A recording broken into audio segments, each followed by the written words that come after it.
एक छोटे से खेत में एक जवान लड़का और उसका दादा मिट्टी खोद रहे थे। वे मिट्टी को पलट रहे थे, उसकी गांठों को तोड़ रहे थे ताकि मिट्टी उस वर्ष की बुवाई के लिए अच्छे से तैयार हो सके। उस काम में काफ़ी कड़ी मेहनत थी, लेकिन उनके सभी प्रयास एक अच्छी फसल प्राप्त करने के लिए आवश्यक थी।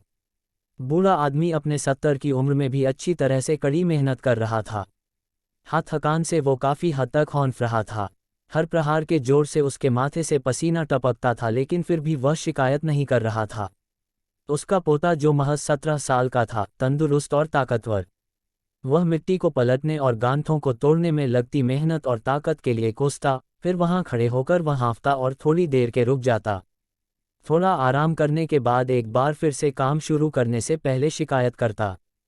थोड़ी देर बाद युवा पोता देखता है कि उसके दादाजी ने जितना काम कर जमीन को तैयार किया वो खोदने की तैयार की जमीन से बहुत ज़्यादा हैं।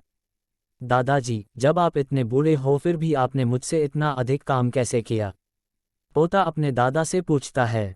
दादाजी ने उसे जो जवाब दिया उसकी उसे उम्मीद नहीं थी। जब हम किसी काम को मुश्किल मानते हैं और उसके बारे में ज़्यादा सोचते हैं तो सच में मुश्किल हो जाता है, और हम बिना सोचे जब उसे करते हैं और करते ही रहते हैं तो वो आसान हो जाता है।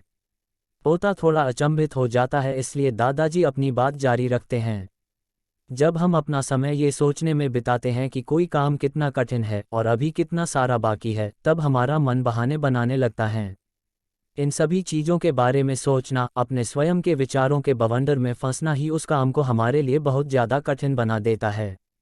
इसलिए समझदारी इसी में है कि वास्तविक रूप से पहली बार में शारीरिक कार्य किया जाए। जब आप तय किए काम के बारे में ज़्यादा सोचते हैं और अपने दिमाग को नकारात्मक विचारों पर ध्यान केंद्रित करने की अनुमति देते हैं, तो आपकी गति उस काम को करने के लिए अपने आप धीमी होते जाती है। अगर आपको किसी भी काम के दौरान सकारात्मकता बनाए रखना चाहते हैं तो आपको तुरंत उस काम को शुरू करना चाहिए, और अगर देखना और सोचना है तो जीतना आप आगे बढ़े, यानी कि जितना काम आपने अच्छे से खत्म कर लिया उसे देखें, न कि जो बाकी है उसे।